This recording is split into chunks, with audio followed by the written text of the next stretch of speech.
extracting your contacts in Sales Navigator. So a lot of people are reaching out and saying, okay, I want to extract my first contacts. So the way you'll do that is with Wiza installed. You'll have this button right here that says export emails with Wiza.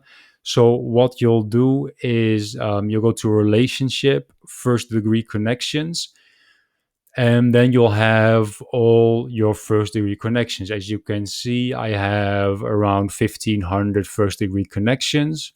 You'll just hit export emails with Wiza and you'll extract all your first degree connections. Again, if you have more than 2,500, you want to break that up. Maybe first all the ones in the United States, then the rest, whatever works for you, whatever is relevant in your case.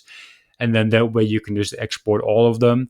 Maybe you're saying, okay, maybe I only want the ones that are interested in my company, the ones that have been in the news, changed jobs. If you're in recruitment, then you can just export those emails as well, and you can reach out to those people. And that way you'll have a nice and neat CSV of all of those people.